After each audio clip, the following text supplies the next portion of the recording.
If your passion is amateur baseball, you've come to the right place. My name is Darren Sutton, and this is the only show devoted to the sport at the amateur level. This is Perfect Game Weekly, presented by Rawlings. This week, all eyes on Perfect Game's All-American Classic, a preview for the 2022 draft when you pull those 60 talented players together. A great writer and a great scout, Vinnie Cervino, will join us and talk about the very best players in this upcoming class that'll be playing in the All-American Classic. Mikey Romero's from the West Coast. He comes from a great softball family. He's the baseball star in that family. He's a PG All-American, as is Mule from the East Coast, from New Jersey. He throws close to 100. He hits it over 100. Where does he fit in professional baseball? We will find out. And where does Carter Stewart fit in? This 2017 PG All-American is now pitching professionally in Japan. Why did he make that choice? How has his journey gone? We'll check in overseas with Carter Stewart, and I've got some highlights from Perfect Game's 12U Select Festival, played just outside of Atlanta, Georgia, the best 12U players in the land. But first,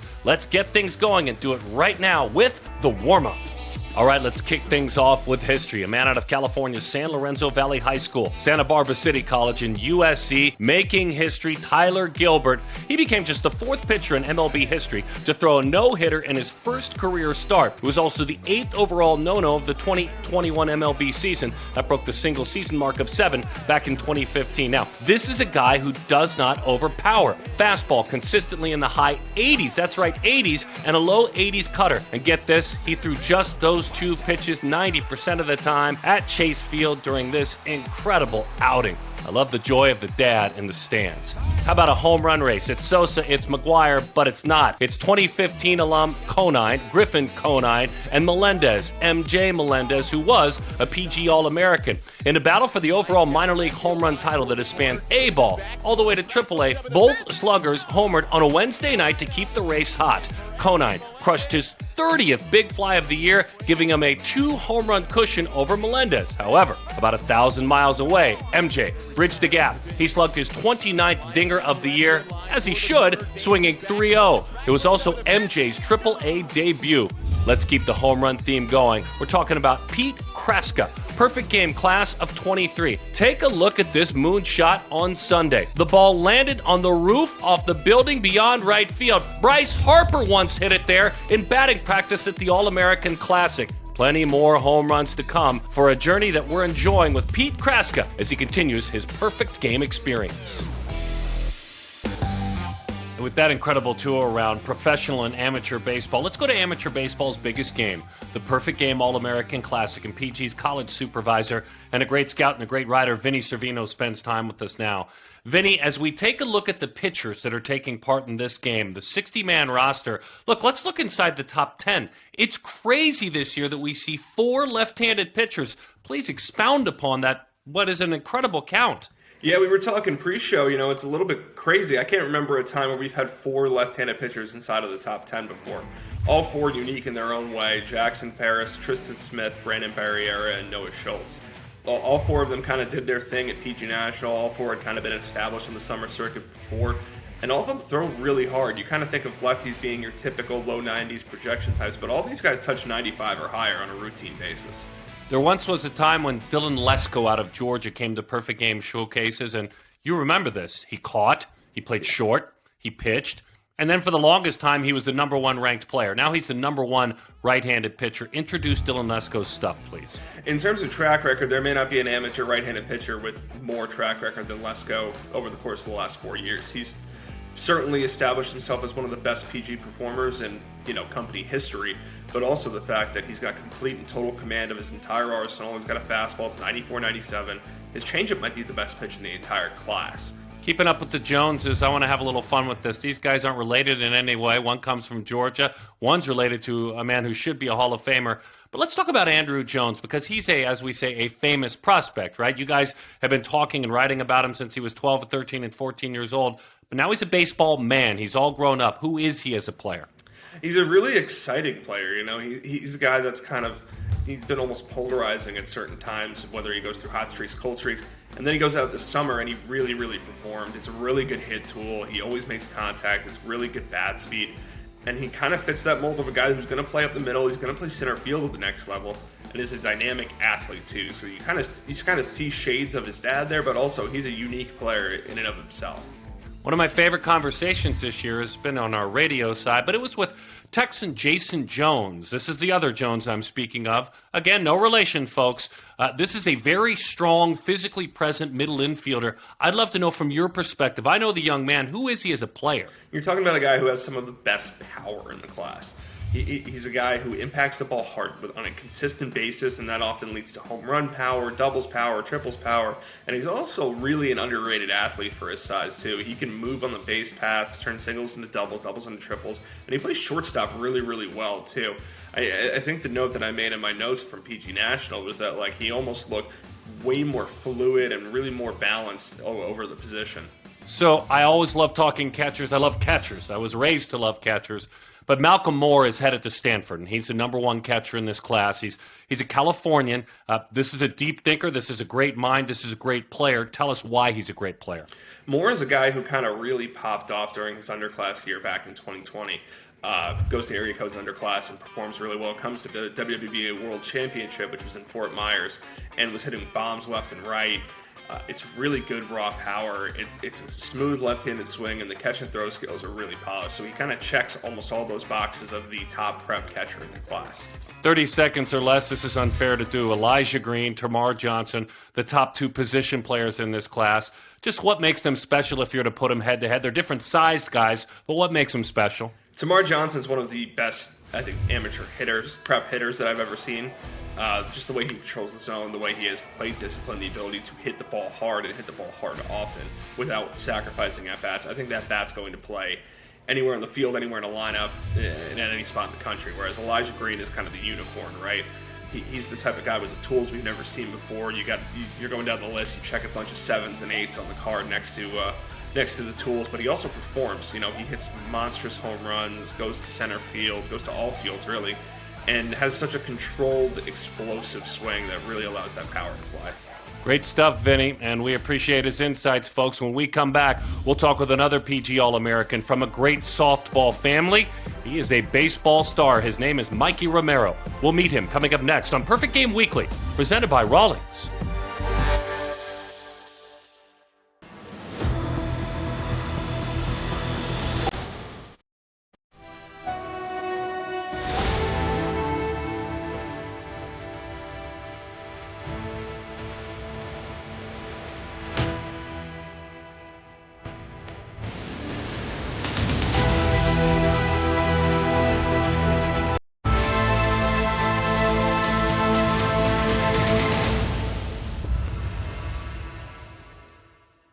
There's a new king in Queens. Francisco Lindor is headed to New York. New York is great. It's a place where you can be whatever you want to be. Every day I challenge myself to break down barriers. Seeing others live their passion, it makes me push harder in all that I'm doing. Man, that dude Lindor is fearless. I'm always trying to push myself further as an athlete. My style is limitless, just like my city. Confidence, passion, commitment, style. That's Queens for ya. Custom gear is important to me because it just represents who you are. Me as a kid, I remember I used to always look up at all the big leaguers at the time and see what they would wear. You couldn't get that stuff, in the stores. So now being able to customize basically everything I wear on the field, and it's one-on-one, I think that's just something special. I worked really hard to get here, and we get to do some swag and put your own flavor onto the field and show people, who you really are. Customs are one-on-one, just like me. G-Form, made for the moment. Hi, I'm four-time Gold Glove winner Charles Johnson, and you're watching PerfectGame.tv.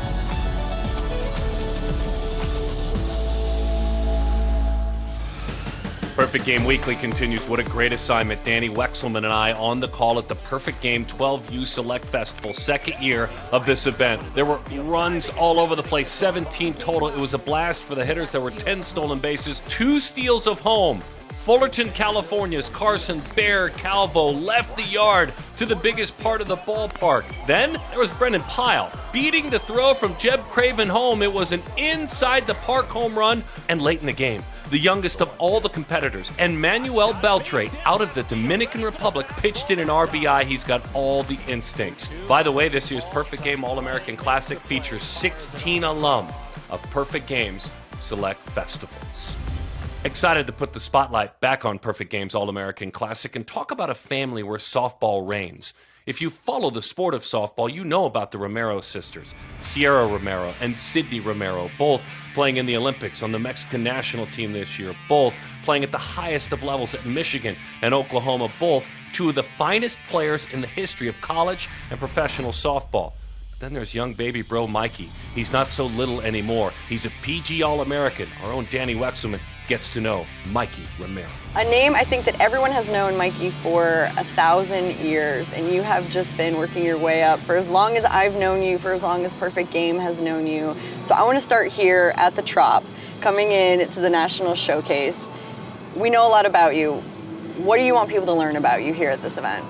I just want people to learn that I'm here to have fun. I'm here to compete against the best players in the country, and that I can hang with the best players in the country. And I'm just here to have fun and compete with everyone. You know, we lost a year due to COVID, so I think just playing baseball, I'm just enjoying the time on the field, especially a field like Tropicana. Describe to me how you've changed. A year ago today, I'd say I was like 5'9", 5'10", probably around 6 foot now, so I grew a couple inches. And then weight, I'd say around 150. I'm around 170 right now, so I mean, quarantine definitely helped me out, like gain some weight, put on some muscle. And just mindset, I kept this steady mindset throughout, just kind of trying to take positive and just know that I was going to play baseball eventually. So that just helped me keep the positive mindset. You had a really great hit, your first at bat. Later in the game, everyone, including myself, thought you went yard, but the power that you've shown, I think everyone is talking about that.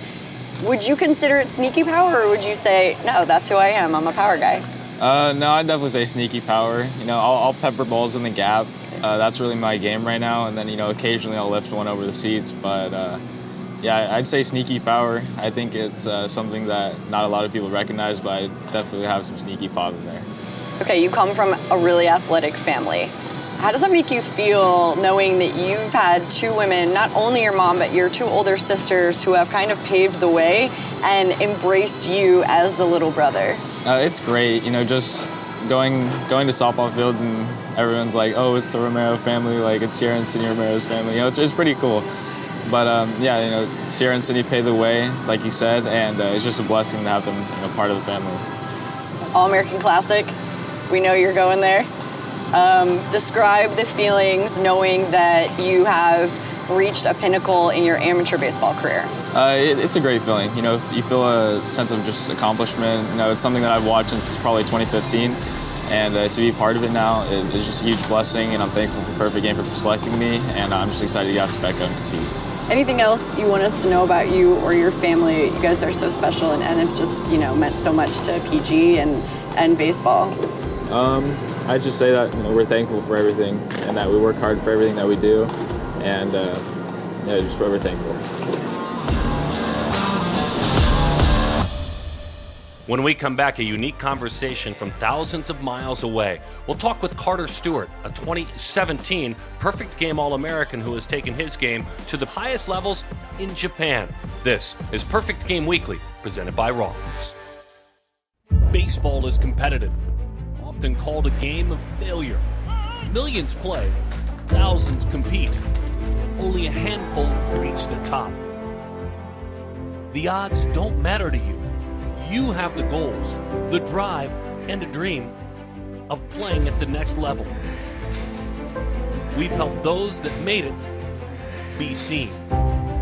Now, it's your turn. Let our experts train you the right way to stand out, win over the critics, prove you have what it takes to succeed, and provide a foundation of info to those that matter.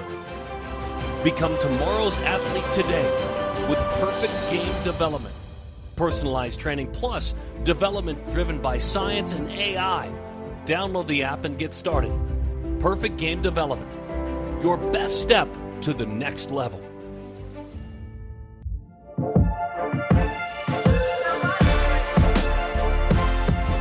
Perfect Game Weekly is presented by Rawlings, and one of my favorite PG All-Americans of all time with one of the great curveballs is Carter Stewart. He has taken his game after the 17 All-American Classic to Japan, where he made his first start at the highest levels and was dominating, and he hangs out with us now. Just got off the bullet train, right, Carter? Yeah, correct. I'm actually heading to the facility now. A couple of years ago, you made a bold choice after you finished a year of junior college, and you opted to, ahead of the draft, sign a multi-year deal over there in Japan. Explain where you are in this journey now, because you and I talked pre-interview, and you seem to be truly enjoying the experience. Yeah, I know. First of all, obviously, this is our third time taking this, but I appreciate you asking me to be on here, and I love talking baseball with you and love talking about this whole experience with you, but in my journey, I'm just, I'm here. I made my big league debut. Not debut, my debut as a starter, what was that, about 3 or 4 days ago. Fukuoka SoftBank Hawks, and your outing was against the famed ham fighters, Nippon Ham Fighters. You sat down 15 in a row.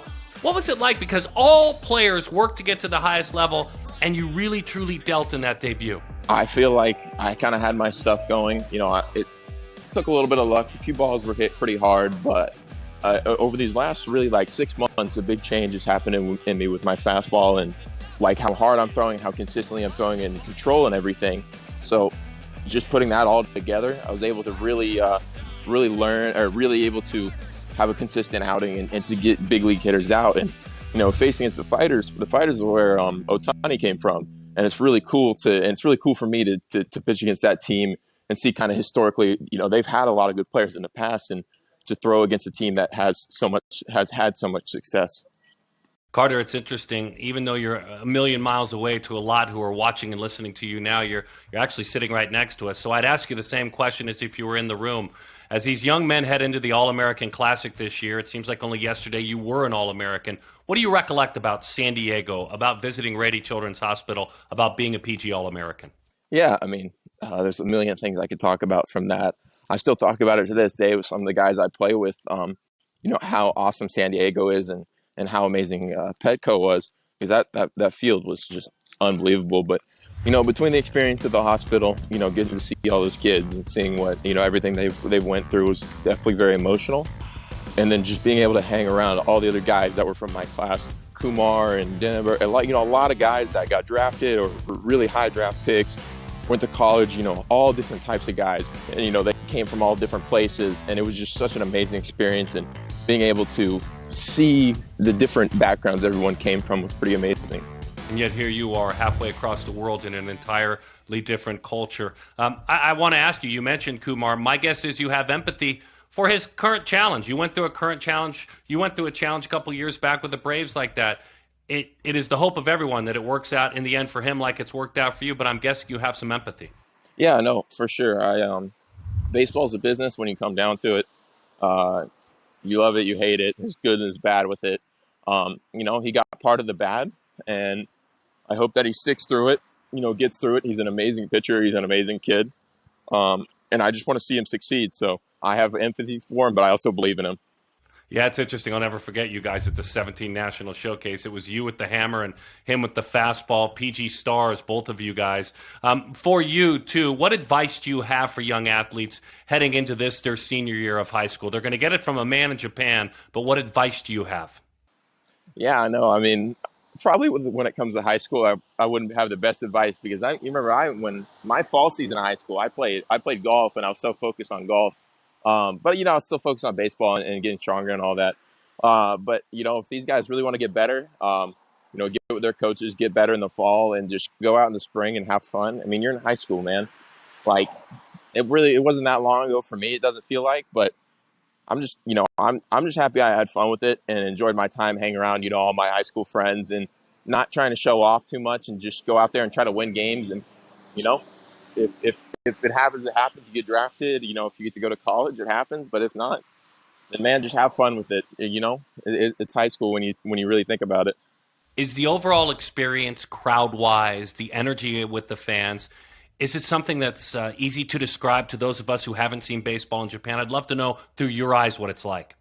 I'd say it's a little different, especially, with Corona going on, it's very different right now. But when normally, it's a pretty unbelievable experience, to be honest.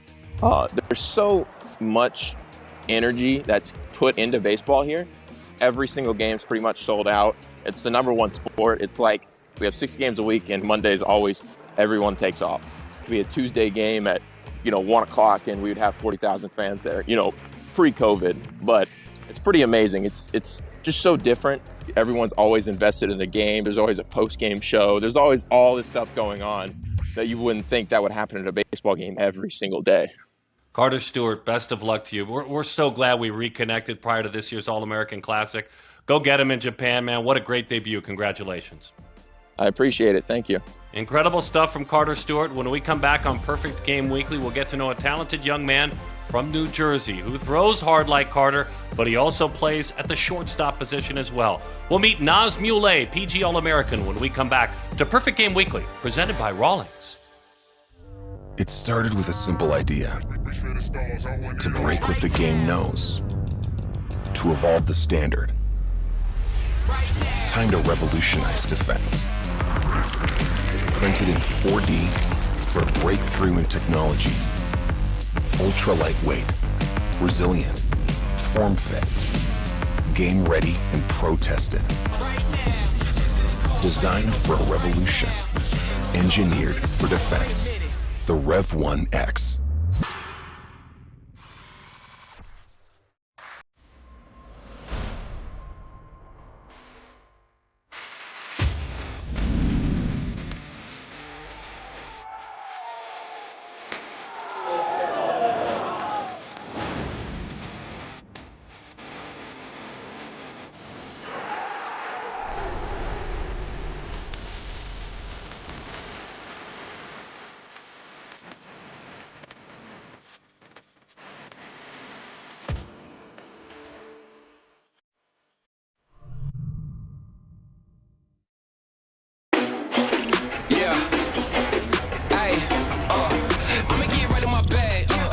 Try to get mad, I'ma zip right past. Drip on my swag. Why you tryna size me up? You don't wanna try your luck.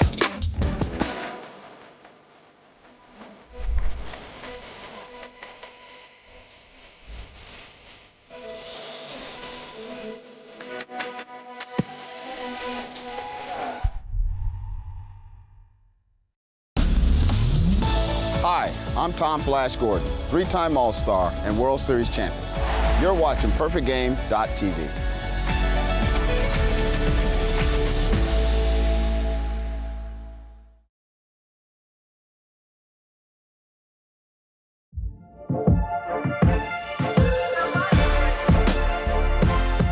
Welcome back to Perfect Game Weekly, presented by Rawlings. The evolution of a true athlete. What sport does he play? Where does he play on the field if he plays baseball? That question isn't any easier to answer as it pertains to Naz Mule. You look back a couple of years, in 2015, he was coming to PG events at 4 feet 8 inches tall at 100 pounds. Now, this is a young man in 2021 that is 6'3", 205, and a perfect game All-American. I think on the field I'm really competitive, energy I give off could sometimes maybe be, like cocky kind of vibe, but I think it's just because I'm overly confident. I just see myself as the best player on the field everywhere I step.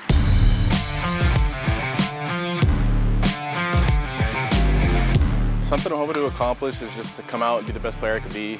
Last week at top 99, maybe top 100 tomorrow on the mound. I mean, that's basically my goal for the summer, to hit 100. For any level of competition, that's very difficult to see and to be able to hit. But, especially at the high school level, it's not something you see every day. You're used to 80s, high 80s, or just, above average, elite. And when you see 99, it's just a different ballpark. And then being able to mix in other things like, a slider, a curveball, changeup, things like that, just makes it very tough. I mean, baseball is just a very hard game all around as it is. And then when you see somebody that's throwing as hard as I am, it just makes it even harder. I've just had to overcome normal, everyday things, people who don't believe in you, people who they don't share the same dream as you, so they're not as much of an influence. I don't live, you know, in the nicest city or anything like that. So you have to be able to overcome, you know, peer pressure and people trying to get you to do negative things and things like that. So I guess just things that come with everyday life. You know, my parents, my mom, my dad, my uncle, without them, I wouldn't be where I am today. You know, they do everything for me, and I wouldn't be here without them. These are the best guys in the country, so to be a part of this group and to be a part, you know, of this event just means a lot because I know it's going to be fun, and I know no matter what happens with my performance or anything like that, I make new friends and make new memories that'll never go away. I think everybody here at this event wants to do this long term and have this be a part of their future, and when something's a part of your future, you know, you have to work at it every day.